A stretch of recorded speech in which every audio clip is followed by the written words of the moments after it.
नमो ज्ञानेश्वरा नमो ज्ञानेश्वरा। निवृत्ती उदारा सोपानदेवा। मुक्ताबाई नमो त्रिभुवन पावनी।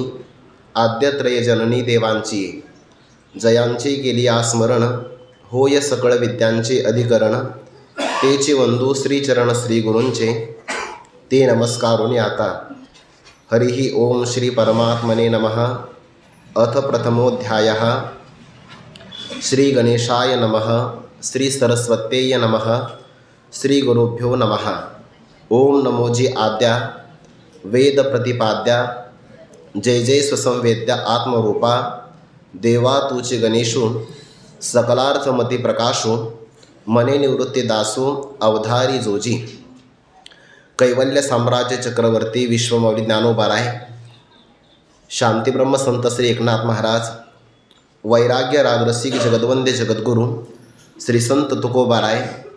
स्वानंद सुखनिवासी गुरुनाम गुरु सद्गुरु जोग महाराजांची दिव्य गुरु परंपरा आणि या परंपरेमध्ये असणाऱ्या सकल ब्रह्मनिष्ठ गुरुजनांच्या परमकृपा आशीर्वादाने, ज्यामध्ये शांतीब्रह्म श्री मारुती बाबा कुरेकर आहेत, ज्या परंपरेमध्ये गुरुरे डॉक्टर बाबा आहेत किंवा त्यांना प्रमाण मानणारी आणि तत्समान असणारी संपूर्ण असणारी गुरु परंपरा, त्या परंपरेला अभिवादन करून विश्वमौली ज्ञानोबा यांच्या मुखारविंदातून सत्यवादाच्या अलौकिक तपातून सकल साधकांच्या उद्धाराकरता प्रगट झालेला एक अलौकिक स्वरूपाचा ग्रंथ, ज्याप्रमाणे आपण आचार्यांच्या एका ग्रंथाला विवेक चूडामणी असं म्हणतो, तसं मराठी सारस्वताच्या असणाऱ्या अध्यात्म वारकरी परंपरेमध्ये सर्वात शिरोधार्य ग्रंथ कोणता असेल तर ती आहे श्री भगवती ज्ञानेश्वरी। आणि त्या ज्ञानेश्वरीचंच विश्वमौली ज्ञानोबा यांच्याच परमकृपेने आपण थोडंसं चिंतन करण्याचा अल्पसा प्रयत्नाचा प्रारंभ करत आहोत। ज्ञानोबा यांच्या चरणारविंदी आपल्याला प्रार्थना हीच करता येईल, उपजला भाऊ तुमचे कृपे सिद्धे जाऊ। या ग्रंथाचं चिंतन करण्याचा जो काही भाव अंतःकरणामध्ये निर्माण झाला आहे, याचा हा योग आहे आणि या योगाचा असणारा क्षेम देखील आपल्याच परम असणाऱ्या कृपेने प्राप्त व्हावा, अशी सद्गुरू श्री ज्ञानोबा यांच्या चरणारविंदी प्रार्थना करूया। आपलं भाग्य फार मोठं आहे। ज्याप्रमाणे भागवतामध्ये आपण म्हणत असतो, दुर्लभो मानुषो देहो देहिनाम क्षणभंगुरः तत्रापि दुर्लभम मन्ये वैकुंठ प्रिय दर्शनम। अर्थात मनुष्य देहाची प्राप्ती फार कठीण आहे, दुर्लभ आहे। ज्याला या देहाची प्राप्ती झाली तो देहसुद्धा क्षणभंगूर आहे। अर्थात हा किती दिवसापर्यंत शाश्वत राहील याची कोणतीही प्रकारची शाश्वती आपल्याला देता येत नाही।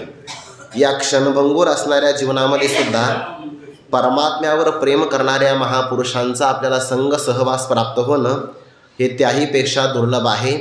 किंवा विवेक चूडामणीमध्ये आचार्य असं म्हणतात, दुर्लभम त्रयमय वैतत् देवानुग्रह हेतुकम मनुष्यत्वम मुमुक्षुत्वम महापुरुष संश्रयः।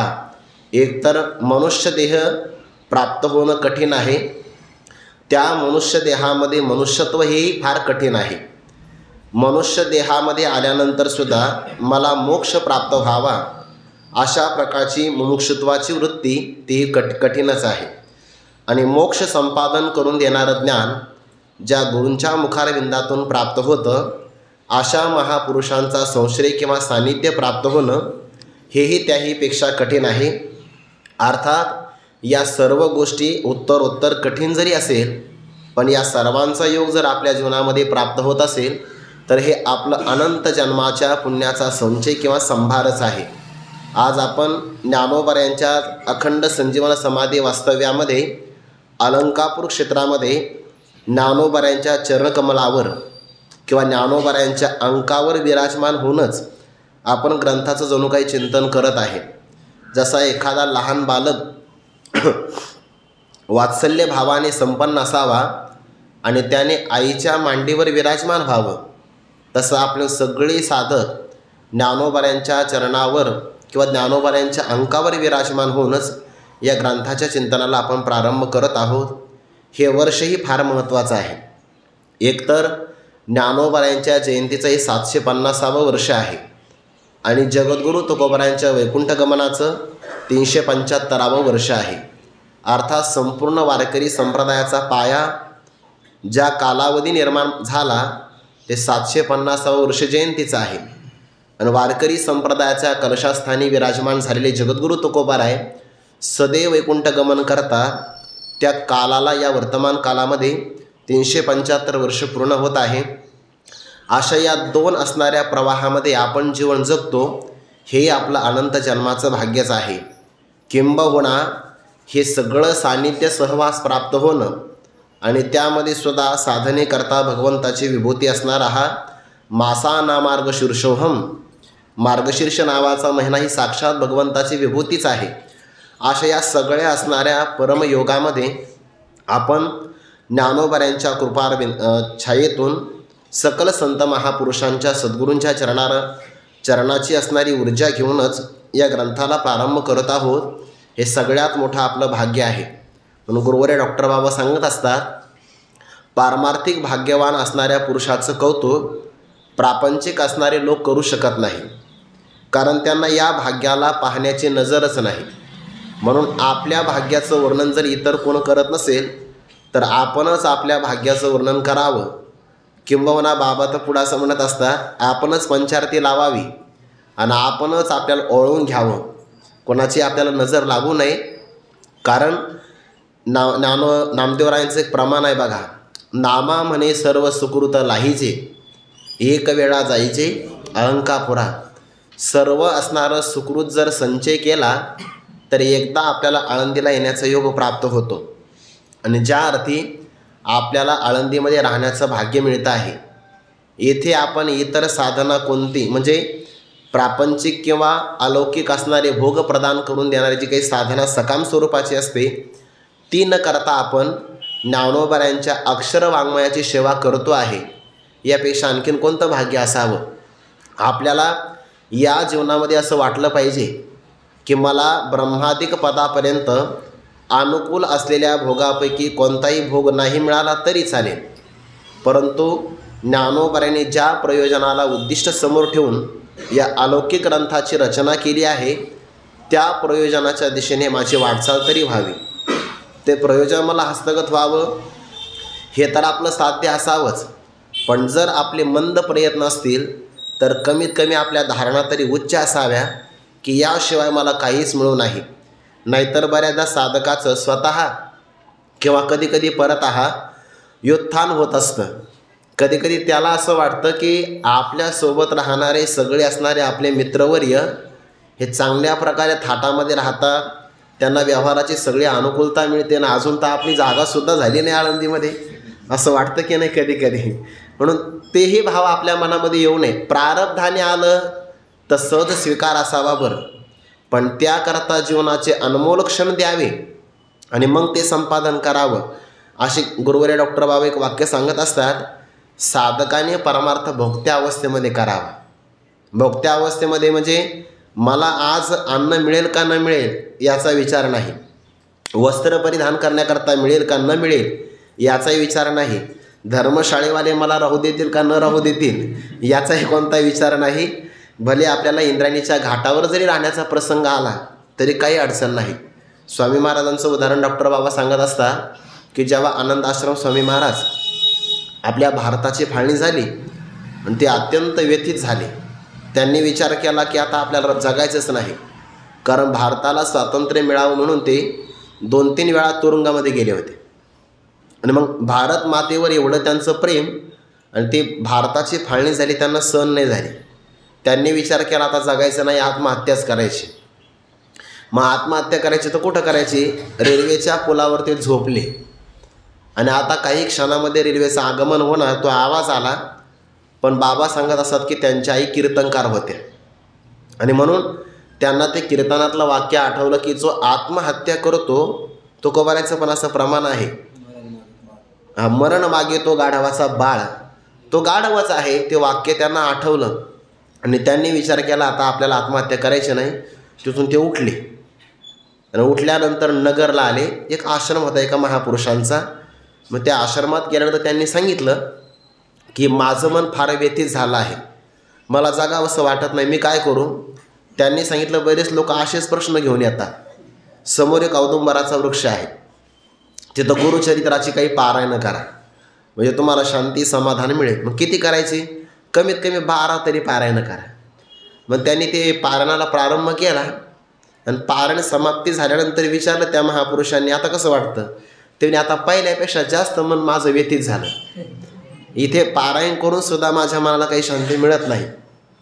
मग त्या महापुरुषांनी सांगितलं की ज्या अर्थी तुमच्या जीवनामध्ये ही जिज्ञासा निर्माण झाली आहे, याचा अर्थ ज्ञानोबरायांशिवाय तुमचं समाधान कुणीच करू शकत नाही, कुणीच नाही करू शकत. आणि ते आळंदीला आले. आल्यानंतर कुठं राहायचं? काहीच नाही. 3 दिवसापर्यंत घाटावरच राहिले. 3 दिवसापर्यंत. मला पुढचं उदाहरण लांबवायचं नाही, पण भोगत्या अवस्थेमध्ये आपण चिंतन करतो की नाही, त्यामध्ये बाकी कोणत्याच असणाऱ्या अनुकूलता प्रतिकूलता याचा आपल्या जीवनावर काही परिणाम झालाच नाही पाहिजे. म्हणून अन्न वस्त्र निवारा या गरजा आहे, पण चिंतन जर समोर आलं तर मग तहान भुकेचा विचार न करता तेवढा वेळ मी कधी लांबवणार नाही, पण प्रसंगच जर आला तर हे चिंतन एवढं आपल्याला महत्त्वाचं वाटलं पाहिजे. ज्ञानेश्वरीचं अध्ययन करत असताना, सेवा करत असताना एक भाव फक्त महत्त्वाचा ठेवायचा आहे की समाधीस्थ ज्ञानोबाराय माझ्यासोबत बोलतील की जसे जोग महाराजांच्या बरोबर ते बोलले, तेवढा कदाचित माझा अधिकार नसेल, तेवढं माझं पुण्यही नसेल, पण ज्ञानेश्वरीच्या रूपाने असणारे ज्ञानोबाराय माझ्याशी बोलतात या श्रद्धेने जर आपण ज्ञानेश्वरीची सेवा केली, किंवा ज्ञानोबाराय आई आहेत आणि मातृत्वाच्या अंतःकरणाने वात्सल्य भावाने ज्ञानोबाराय मला आज हे ज्ञान सांगतात, जर आपल्याकडे अजान बालकत्वाचा भाव असेल तर एखाद्या प्रकांड पंडित विद्वानाला सुद्धा जो ज्ञानेश्वरीचा भाव समजणार नाही, तो भाव आपल्या अंतःकरणामध्ये प्रगट होईल. पण ज्ञानेश्वरीच्या विषयी हा भाव असावा की ज्ञानोबाराय माझी आई आहे आणि ती आई अजान असणाऱ्या माझ्यासारख्या बालकाला या सगळ्या अक्षरांच्या रूपाने असणाऱ्या पात्रातून ब्रह्मरसाच्या पक्वान्नाचं स्तनपान करवित आहे, असा जर आपला भाव असेल तर ज्ञानेश्वरीचा भाव समजायला आपल्याला काही कठीण वाटणार नाही. ग्रंथाच्या विषयी श्रद्धा इतकी असावी. काही लोक ग्रंथाच्या बाबतीमध्ये फार म्हणजे अनभिज्ञही असतात आणि त्यांची सामान्य दृष्टी असते. बरेच लोक ग्रंथाचं पारायण करतात, कधी पायाला पण हात लावतात, पायाला हात लावून मग ग्रंथाचे पानं पलटवतात. तसं नाही झालं पाहिजे. आपला ज्ञानेश्वरीच्या या पानांना जर हात लागला तर बाकी कशालाही आपला स्पर्श होता कामा नये, इतकं हे महत्त्वाची श्रद्धा आपली असावी. अशा अलौकिक ग्रंथाला, संपूर्ण त्रैलोक्याला समाधान देणारा हा ग्रंथ आहे आणि या ग्रंथाचं आपण आजपासून थोडंसं चिंतन करण्याचं एक यथामती यथावकाश आपल्या अल्पबुद्धीप्रमाणे हे सगळे प्रकाश ज्ञानोबारायच करते. आपल्याला त्याचंही काही भार घेण्याचं कारण नाही. या सगळ्या ओव्यांचं माझ्याकडून स्पष्टीकरण होईलच असं मीही सांगू शकत नाही आणि बहुतेक होऊच नाही हीही भावना आहे. कारण जर ते स्पष्टीकरण झालं तर आपल्याही मनामध्ये अहंकार येईल की मी स्पष्टीकरण करू शकतो, आणि जर झालं नाही तर आपल्याला यावत मृत्यूपर्यंत अध्ययन करण्याची, चिंतन करण्याची वृत्ती कायम तशीच राहील. म्हणून त्यांच्याच परमकृपेने, सकल गुरुजनांच्या आशीर्वादाने जसं होईल तसं आपण या ठिकाणी चिंतन करण्याचा अल्पसा प्रयत्न करणार आहोत. या ग्रंथाचं अध्ययन करत असताना आपल्याला काही भूमिका बघाव्या लागतील. एक तर आहे या ग्रंथाचा प्रस्ताव नेमका काय आहे, प्रवृत्ती काय आहे, किंवा ग्रंथ निर्माण करणारे ज्ञानोबाराय यांची भूमिका काय आहे, आणि तिसरा महत्त्वाचा मुद्दा आहे या ग्रंथाचा अनुबंध काय आहे. एवढा फक्त आज आपण विचार करूया. प्रत्यक्ष असणाऱ्या पहिल्या ओळीला प्रारंभ उद्या करूया. या ग्रंथाची रचना करण्याचा प्रस्ताव काय आहे. सामान्यपणे संत जीवनाचा जर आपण विचार केला तर संतांचं जीवन हे परोपकारासाठी असतं. परोपकाराय सतां विभूतयः, किंवा बळबुद्धी त्यांची उपकारासाठी अमृतते पोटे साठविले. संतांचं असणारं बल किंवा त्यांच्या ठिकाणी असणारी बुद्धी म्हणजे ज्ञान हे सगळं परोपकारासाठी असतं. तैसी बांधली सोडित, बुडाली काढीत, सांकडी फिडीत अर्थांची या. सगळ्या प्राणीमात्रांना या संसार सागरातून वरती काढायचं, बंधनात प्राप्त असेल तर मुक्त करायचं आणि संकटातून त्यांना सोडवायचं, याकरता संतांच्या अवताराचं प्रयोजन असतं. संत अनेक प्रकारचे उपकार करतात, पण या सगळ्या उपकारामध्ये एक उपकार फारच महत्त्वाचा आहे, ज्याला अक्षर उपकार असं म्हणतात. यामध्ये श्लेष नावाचा अलंकार आहे बरं. म्हणजे संतांनी केलेला या अक्षरांची रचनेचा उपकार, म्हणजे वाङ्मयाचा उपकार, हा झाला अक्षर उपकार. आणि हा उपकार कधीही नष्टच होत नाही. क्षर म्हणजे विनाशी आणि अ म्हणजे नाही. म्हणजे संतांनी जे अक्षर लिहून ठेवलेत तो झाला अक्षराचा उपकार. आणि या अक्षरामध्ये आलेलं तत्त्वज्ञान हे कधीच नष्ट होत नाही, ते अभंग आहे. म्हणूनही त्याला अक्षर उपकार असं आपल्याला म्हणता येईल, की जो उपकार कधीही नष्ट होत नाही. मग आता संतांनी हा उपकार केला, याचं प्रयोजन काय आहे? समाधी प्रसंगामध्ये जर आपण काही प्रमाण पाहिले तर ज्ञानोबाऱ्यांच्या अवताराचं प्रयोजन सांगत असताना या सगळ्या कालाचं अवलोकन केलं तर असं म्हणतात, राजे भ्रष्ट यवन झाले, ठाई ठाई दोष घडले, मग ही अवतार घेतले, या संपूर्ण त्रैलोक्याला किंवा कली दोष हरावया, किंवा ऐसे ब्रह्मा विष्णू हर, मुक्ताई ते मूळ माता साचार, तारावया चराचर, कली माझी अवतरली. या संतांच्या अवताराचं प्रयोजन काय आहे? की कलीचा असणारा दोष हरण करावा किंवा बुडत असणारे हे सगळे प्राणी मात्र वरती काढावे. आता मनुष्य जो बंधनाला प्राप्त झाला ना, या बंधनाला कारण संसारातला कोणताही पदार्थ नाही बरं. त्याच्या मनामध्ये असणारं अज्ञान किंवा त्याची असणारी जी भावना आहे ना, ती भावनाच त्याच्या बंधनाला कारण आहे. 6व्या अध्यायामध्ये ज्ञानोबा एक उदाहरण देतात. ते पोपटाला पकडणारे पारधी असतात ना, 2 खांबाला एक दोरी बांधतात आणि दोरीच्या वरती एक पोकळ नळी ओढतात. त्या पोपटाला पेरू फार आवडतो. जे मनुष्याला जास्त आवडतं ते त्याच्या बंधनाला कारण असतं. हा नियमच आहे. प्रियम त्वाम रोत्स्यती. ज्याच्यावर तुम्ही जास्त प्रेम करता तो प्रेमाचा विषय मनुष्याला बांधून टाकत असतो. म्हणून स्नेह सगळ्यांच्या विषयी असावा, पण आसक्ती सगळ्यांच्या विषयी नसावी. नाहीतर मग आसक्ती तरी, म्हणून तर पहिल्याच अध्यायामध्ये म्हटलंय बघा, पुत्रस्नेहे मोहितो. आणि भक्तराज अर्जुनाच्या बाबतीमध्ये तया परिपार्थू अतिस्नेहे मोहितो. जे आवडतं ते मनुष्याला बंधन निर्माण करतं. मग आकाशाचा मालक असणारा, मुक्त संचार करणारा तो पोपट त्या नळीवर येऊन विराजमान होतो पेरू खाण्यासाठी, आणि त्याच्या वजनाने ती नळी फिरते. फिरल्यानंतर जसं आपण कोरड्या विहिरीमध्ये डोकावून पाहिलं की आपल्याला भीती वाटते की नाही, तसं तो उलट झाल्यामुळे मोकळ्या आकाशाकडे पाहतो. आणि त्याला असं वाटतं, मी जर या नळीला सोडलं तर या खोल भागामध्ये मला पडावं लागेल. उदाहरण एवढ्याच पुरतं घ्यायचं आहे. आता ती नळी जड आहे आणि जड असणारा कोणताही पदार्थ चेतन असणाऱ्या कोणत्याही पदार्थाला बंधन निर्माण करू शकत नाही, कारण नळीसुद्धा जडच आहे.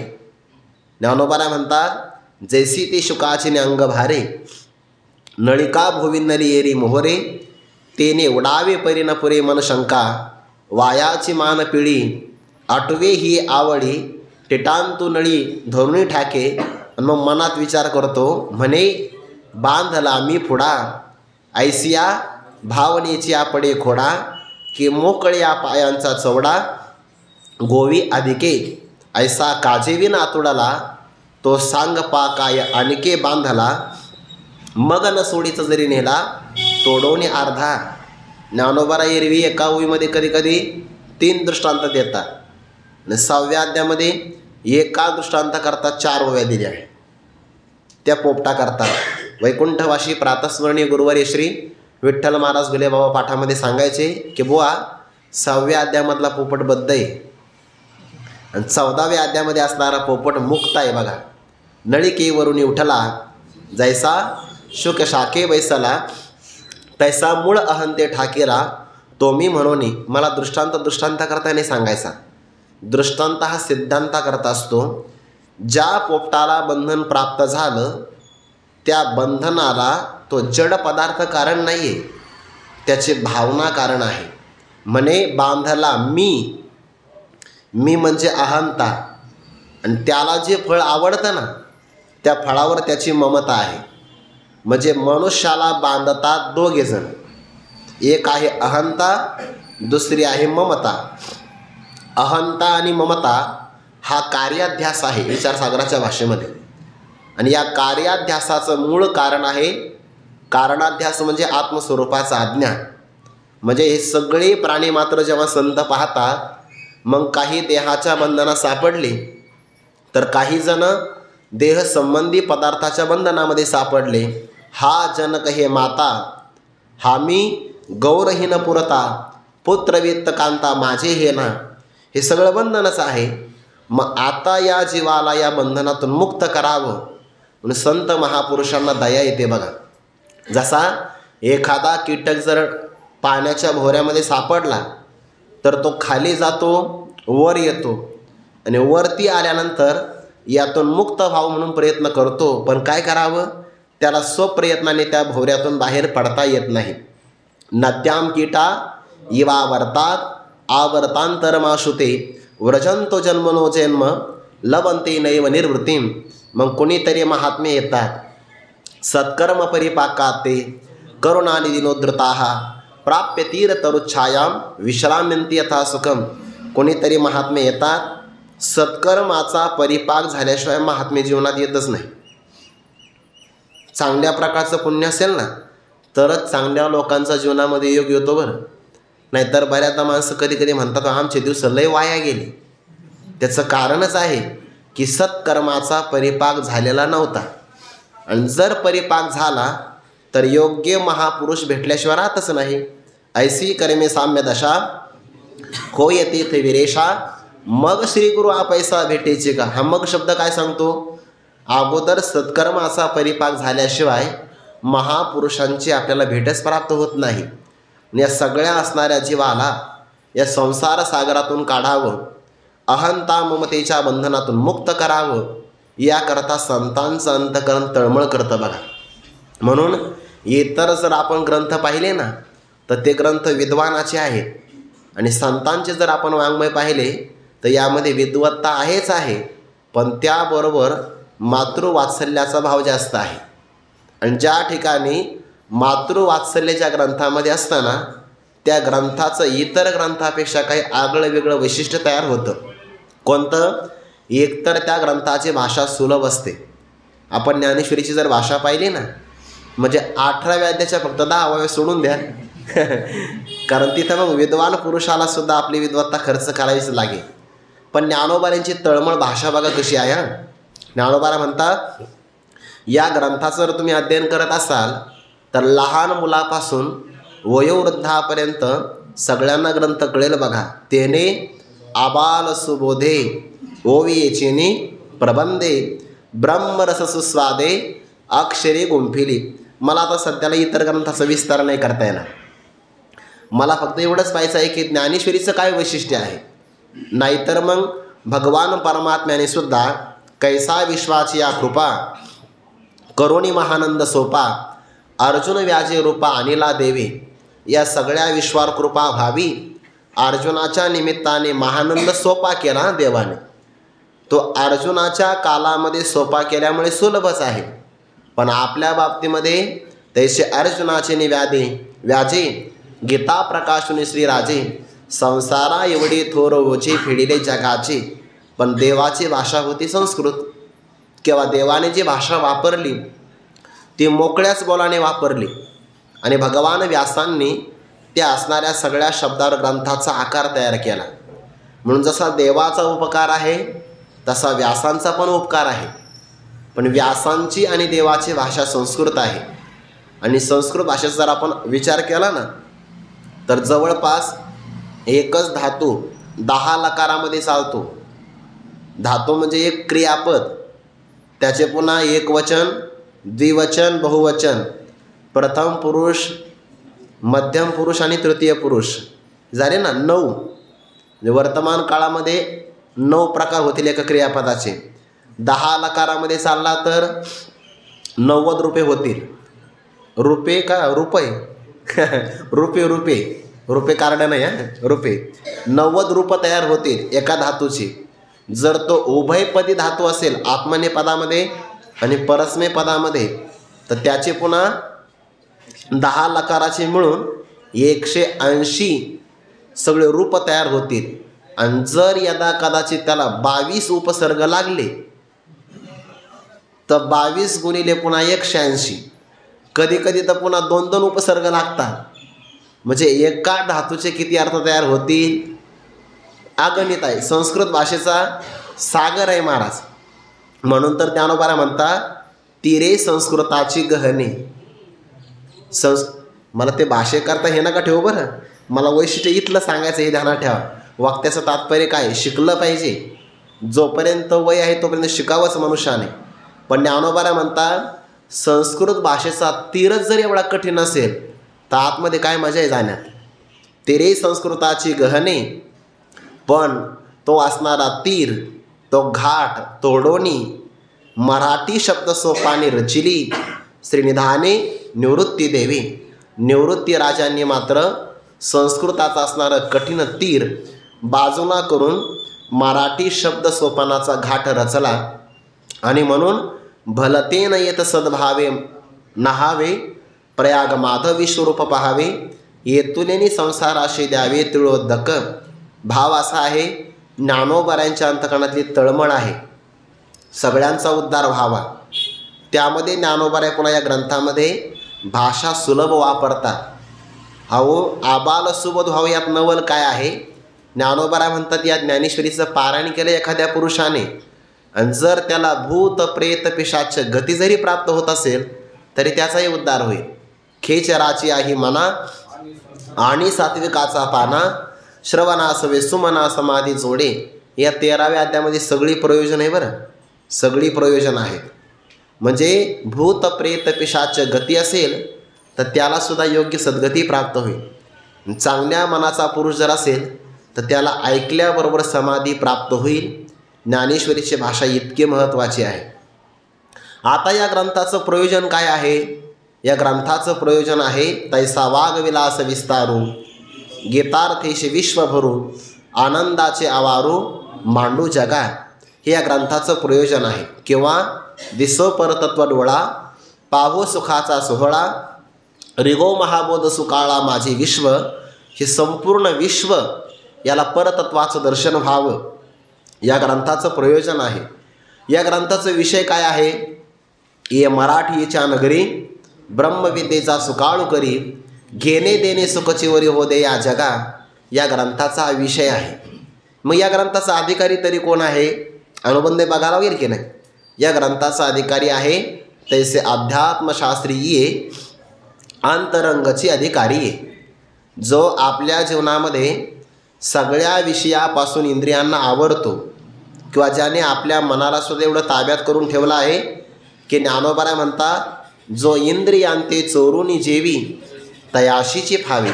आता आत्मप्रभा नित्य नवी तेची करुणी ठाण देवी, जो इंद्रियांते चोरूनी जेवी तयाशीचे फावे. किंवा आत्मसुखाची या गोडिया विटे जो का सकळ विषया, जयाची या ठाई इंद्रिया मान नाही. अर्थात या ग्रंथामध्ये बंधनमुक्त व्हावं हे ज्ञानोबांची तळमळ आहे. आबाल सुबत सर्वांना बोध व्हावा ही या ग्रंथाची सुलभ भाषा आहे. अंतरंग अधिकारी आहे. ब्रह्मविद्येचं स्पष्टीकरण या ग्रंथाचा विषय आहे. आणि सगळ्यांना हे स्वानंद भोगाचे सेल भल तयाशीची देईल, सर्वेंद्रिया पोषविल इंद्रियां करवी श्रवणा करवी. एक श्रवण झालं तर सगळ्या इंद्रियांना पुष्ट करण्याचं सामर्थ्य या ग्रंथामध्ये आहे बरं. आणि म्हणून सगळ्या संतांच्या जीवनाचं जर आपण अवलोकन केलं तर जर आपल्यासमोर हे वाङ्मय नसतं तर आपण आपल्या जीवनामध्ये काय अध्ययन केलं असतं?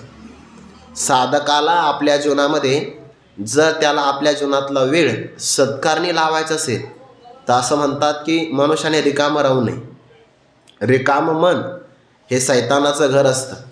म्हणून आपल्या मनाला आलंबन द्यावं. मग काही एक 18व्या अध्यायामध्ये ओवी फार गोड आहे बघा.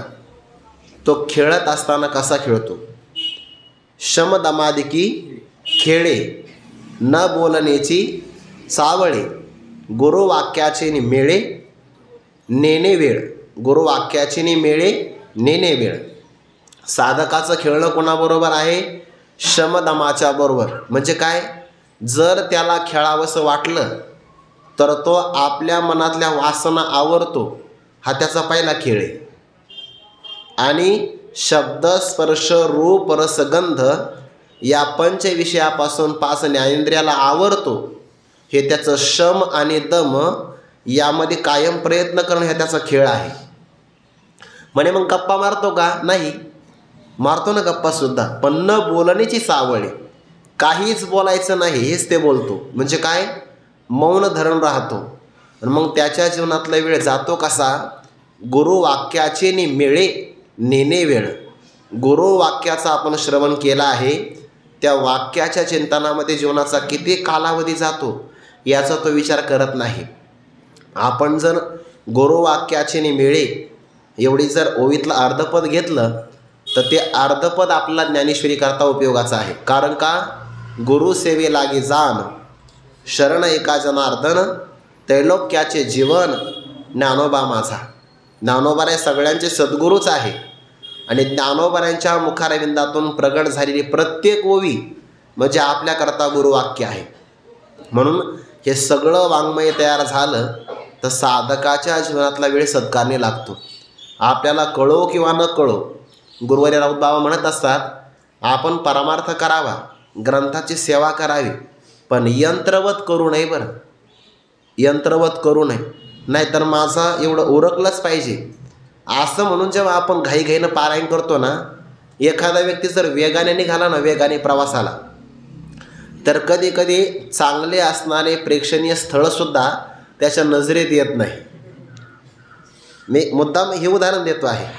किंवा एखादा व्यक्ती वनातून चालला आणि घाईघाईने त्याने आपल्या दंडाला एक लोखंडाचं कडं लावलेलं आहे आणि तो विचार करतो की मला परीस सापडला पाहिजे. मग दगड लावायचा टाकायचा, लावायचा टाकायचा, याचा त्याचा सराव झाला, प्रॅक्टिस झाली, मग त्यामध्ये याचा वेग वाढला. परिणाम असा होतो की वेगामध्ये दगड लावायचा लोखंडाच्या कडेला इतका वेग वाढला की कधी त्या लोखंडाचं सोनं झालं हेही त्याला कळालं नाही. याचा अर्थ कधीतरी त्याच्या हाताला परीसही लागून गेलेला होता, पण तो परीस आपल्या हाताला लागला एवढं पाहण्याकरता त्याच्याकडे वेळ नव्हता, त्याला घाई जास्त होती. म्हणून जेव्हा आपण हे करतो की नाही, हा नित्यनेम तर असावाच, अडचण त्याची नाही आहे. पण बऱ्याचदा माझा एवढा नित्यनेम आहे, मी कोणाला टीका नाही करत हा, माझ्या बोलण्याचं तात्पर्य फक्त लक्षात ठेवा, नाहीतर मग वाक्याचे अनेक अर्थ निघू शकतात. कधी कधी आपण व्यवहारामध्ये एखाद्या व्यक्तीला सांगण्याकरता सांगतो माझा एवढा नित्यनेम आहे आणि तो उरकल्याशिवाय मी पाणी पित नाही. ठीक आहे, एवढा नित्यनेम झाला, पण त्यातलं एखादं वाक्य हृदयात राहिलं का? म्हणून शांततेनं, यंत्रवत नाही करायचं. यंत्राला ठराविक काम दिलेलं असतं की तेवढ्या वेळामध्ये तेवढं त्याने ते उत्पादन केलं पाहिजे. तसं नाही. आपल्याला कधी कधी एखादीच ओवी आपल्याला दिवसभर पुरू शकते, एखादीच ओवी. जसं की आपुलेने नागरपणे जो इंद्रभुवना ते पाबळे म्हणे, तो केवी रंजे पालवणे भिल्लांचेनी. जो आपल्या थाटामध्ये इंद्रभुवनाला सुद्धा तुच्छ समजतो, तो भिल्ल लोकांच्या असणाऱ्या झोपडीमध्ये राहीलच कसा? तसा आपल्या अध्यात्माच्या थाटात एखादा व्यक्ती राहिला तर त्याला बाकीच्या असणाऱ्या प्रलोभनाची गरज काय आहे? अशी एखादी सुद्धा ओवी आपल्या जीवनामध्ये आयुष्यभर, दिवसभर आपल्याला पुरू शकते. किंवा सुखी संतोषाने यावे, दुःखी विषादान भजावे, आणि लाभालाभन धरावे मना माझी. ह्या ओव्या आपल्याला स्थिर करणारे आहेत. देखी अखंडित प्रसन्नता आतिजेत चेत्ता, तेथ रिगणे नाही समजता संसार दुःखा. म्हणून ग्रंथाची सेवा करत असताना हे फक्त आपल्याला उरकायचं आहे असा त्याचा अर्थ नसावा. नित्यनेम तर असावाच आपला, पण त्या अक्षरातला भाव काय आहे? ज्ञानोबा पण म्हणतात बघा, तया अक्षरा आतील भाव पावविन मी तुमचा ठाव. ऐका म्हणे ज्ञानदेवनी वृत्तीचा. त्या अक्षराच्या आतला भाव काय आहे तेही ज्ञानोबा कृपेने समजेल, पण तेवढी आपल्याला सेवा करावी लागेल. कारण ही अक्षरं एक प्रकारचे ताटं आहेत आणि ती ताटं ज्ञानोबा घरची आहेत. बरं, हे शब्द काही सामान्य नाही ना, या शब्दांचे एक वैशिष्ट्य आहे, तैसे साच आणि मवाळ, मितुले आणि रसाळ, शब्द जैसे कल्लोळ अमृताचे, हे शब्दाचे एक ताट आहे. आणि या शब्दाच्या ताटामध्ये ज्ञानोबाने एक पक्वान्न वाढलेलं आहे. हे असो तया बोलांची ताटे भली, वरी कैवल्य रसे उगरिली, हे प्रतिपत्ती मी या केली निष्कामासी. म्हणून प्रत्येक ओवी आपलं तर भाग्य असं आहे, तुम्ही कोणत्याही जरी मोठ्या ठिकाणी जेवायला गेले, कोणत्याही मोठ्या ठिकाणी, तर कधी कधी पदार्थ जास्त असतात पण ताट एकच असतं. आता जुन्या काळात असं होतं, जेवणारे बसायचे, वाढणारे फिरायचे. आता तसं नाही, वाढणारे एका जागीच असतात, जेवणारे फिरतात. बघा, काळ बदलला ना, आता प्रगती बघा, महाराष्ट्राची प्रगती आहे असं त्याचा अर्थ होईल. प्रगती आहे. एखाद्या व्यक्तीला पदार्थ 56 भोगापर्यंत मिळेल पण ताट मात्र एकच आहे. आपलं वैशिष्ट्य असं आहे ज्ञानेश्वरीचं, 9,000पेक्षा जास्त ताटं आपल्या समोर आहे. 9,000पेक्षा जास्त वय आहेत की नाही, 9,000पेक्षा. आणि या प्रत्येक ताटामध्ये रस वाढलेला आहे. हे असो तया बोलांची ताटे भली, दोन अर्थ होते ना. एक तर बोलांची म्हणजे शब्दांची चांगली ताटं आहे, आणि दुसरा अर्थ चांगल्या बोलांची ताटं आहेत. अर्थ लागतो ना शब्दभागे पुढे केला तर. एक तर शब्दांची चांगली ताटं आहे किंवा चांगल्या शब्दांचीच म्हणा ही ताटं आहेत. आणि यामध्ये कैवल्य रसे ओघरिली, कैवल्य रस, ब्रह्मरस, आत्मानंद ज्ञानोबाने भरपूर वाढलेला आहे. आता फक्त आपलं एक कर्तव्य आहे की या शब्दांची सेवा जेवढी करता येईल. जर तुम्हाला हे पाठ ऐकता ऐकता जेवढ्या वेळ आपण पाठामध्ये चिंतन करत आहोत त्या सगळ्या वेळ जर आपण शांत मनाने ऐकल्या आणि त्याचं चिंतन केलं तर कदाचित जोपर्यंत या ग्रंथाची सांगता होईल तोपर्यंत ग्रंथही पाठ होईल. फक्त उपेक्षा करता कामा नये. जेवढ्या वय होईल, आणि जास्त काही होणार नाही, 10च्या पुढं तर काही वय होणार नाही शक्यतो, तेवढा वेळ नाही येणार आता आपल्याकडे.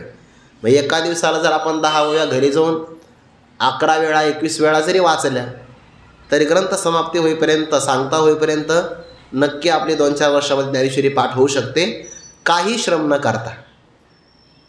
ही प्रतिपत्ती फक्त आपल्याकरता केली आहे.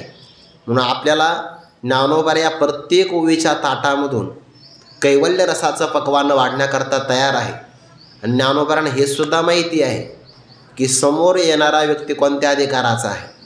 जे सायाशी स्तनसेवी ते पक्वान्य केवी जेवी, म्हणून बाळकादेसी नेदावी धनुर्धरा. मग काय करतात ज्ञानोबा आहे, पै बाळ जे जेव विजे ते घास एक विसाठाई कीजे.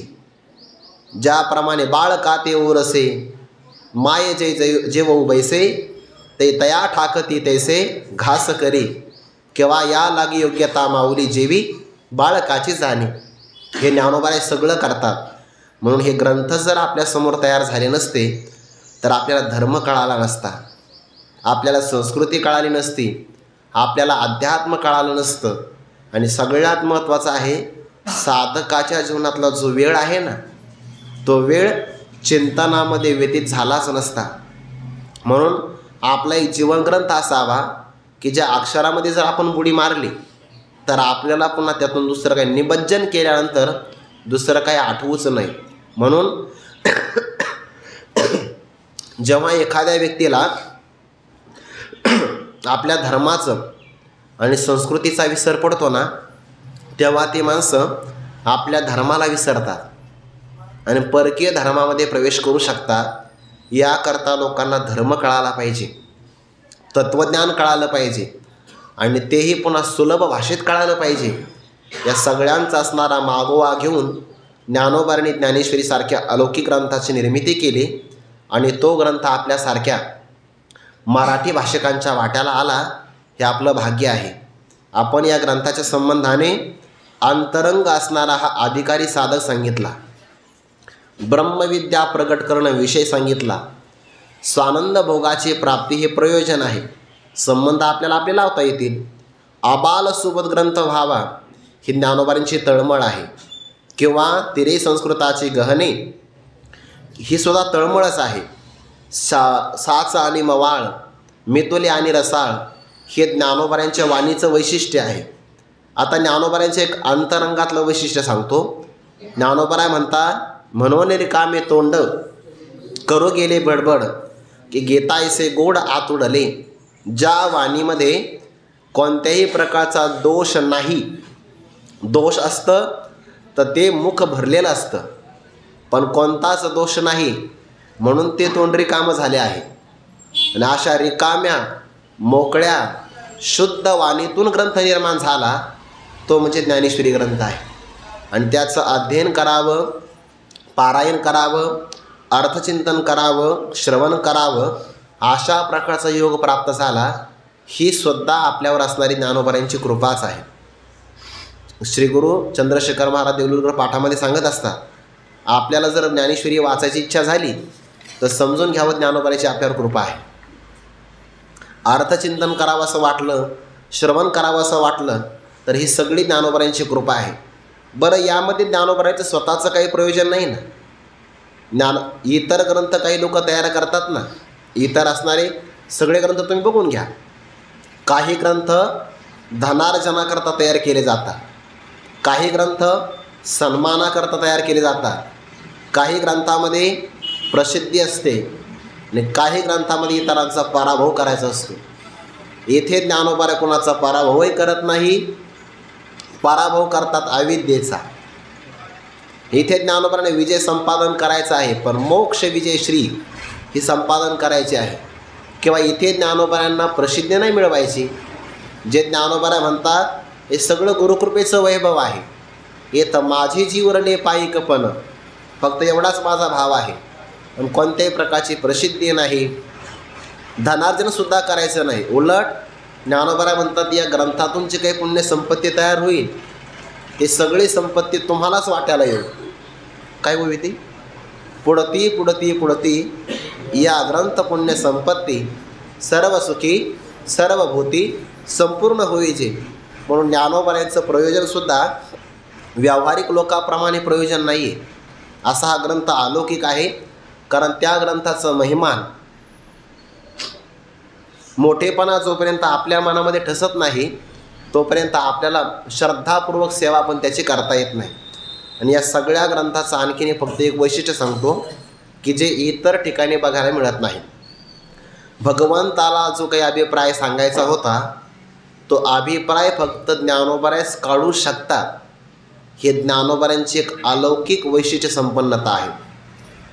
13व्या अध्यायामध्ये असं म्हणतात, श्री निवृत्तीनाथांनी म्हटलं आहे की ज्ञानोबाराया साक्षात भगवंताने तुम्हाला म्हटलं आहे, तो ते श्री मुरारी मनितले प्रगट करी, जे अभिप्राय गौवरी झाकिले आम्ही, ते देवाचे मनोगत, तो दाविता हासे मूर्त, हे म्हणता चित्त दाटेल तुझे. साक्षात भगवंतांनी सांगितलं की जो अभिप्राय आमच्याकडून झाकला गेला आहे तो अभिप्राय तुम्ही प्रगट करावा. आणि ते देवाचं मनोगत ज्ञानोबराय प्रगट करतात. देवाचं मनोगत प्रगट करावं एवढं सामर्थ्य फक्त ज्ञानोबारायांचं आहे. हा झाला एक भाग. आणि दुसरा भाग आहे या ग्रंथाच्या बाबतीमध्ये अलौकिक गुरुप्रसाद ज्ञानोबारांना प्राप्त आहे. 12व्या अध्यायामध्ये जेव्हा ज्ञानोबाराय श्री गुरूंकडे याचना करतात तेव्हा निवृत्तीनाथ महाराज काहीच म्हणत नाही बरं, पण निवृत्तीनाथांची दृष्टी ज्ञानोबाला बोलते आहे. ये विनवनीयसाठी अवलोकिले गुरुकृपा दृष्टी. तिथं गुरुकृपा दृष्टीने अवलोकन केलं आहे आणि ती दृष्टी ज्ञानोबावर पडल्याबरोबर ज्ञानोबांना कळालं की या दृष्टीला काय म्हणायचं आहे. म्हणे गीतार्थेसी उठी न बोले बहु, आता गीतेचं व्याख्यान करावा. आता ती दृष्टी आपल्याला म्हणते व्याख्यान करावं, तोही महाप्रसाद आहे. तेथ जेची महाप्रसाद म्हणून साविया झाला आनंद. श्री गुरूंचा असणारा हा प्रसाद ज्ञानोबांना प्राप्त आहे. किंवा 15व्या अध्यायातली एक ओवी आहे. ज्ञानोबा म्हणतात, जे ज्ञानासी न चोजवे, ध्यानासी जे न फावे, ते अगोचर फावे, गोठी माझी एवढे एक सौभग वळघे वाचेचे अंग श्री गुरु पाद पद्म राग असा एक पाठ आहे. आणि दुसरा श्री गुरु पाद पद्म पराग लाहीजे का. ज्ञानाला जी वस्तू प्राप्त करता येत नाही, ध्यानाच्या चिमट्यामध्ये जे सापडत नाही, असं परब्रह्मतत्व शब्दामध्ये सापडतं. पण ते शब्द प्रगट व्हावे असं भाग्यवक्त्याकडे असावं लागतं. आणि ते सगळं भाग्य कुणाला प्राप्त होतं. एवढे एक सौभग वळघे वाचेचे अंग. पण कुणाच्या वाचेला? श्री गुरु हे चरणकमल आहे.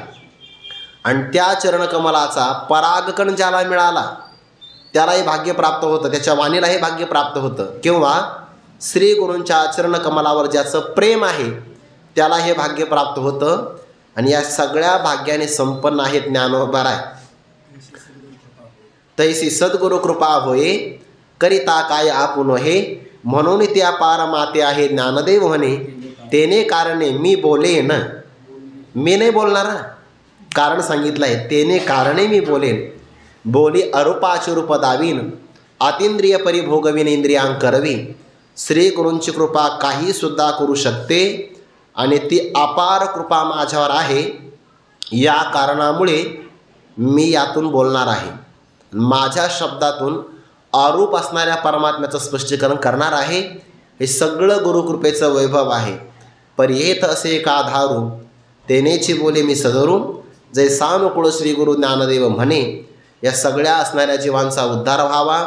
आपल्याला गुरुकृपे संपूर्ण अनुकूलता प्राप्त आहे. यामुळेच ज्ञानोबाने आपल्या जीवनामध्ये नेवासा या ठिकाणी एका अलौकिक ग्रंथाची निर्मिती करतात. आणि त्या ग्रंथाची निर्मिती करत असताना मंगलाचरण करतात. त्या मंगलाचरणाचा विचार आपण उद्या करू. पुंडलिक वरदारी विठ्ठल श्री ज्ञानदेव तुकाराम माऊली ज्ञानेश्वर महाराज की जय. जगद्गुरु तुकाराम महाराज की जय. सद्गुरु जोग महाराज की जय.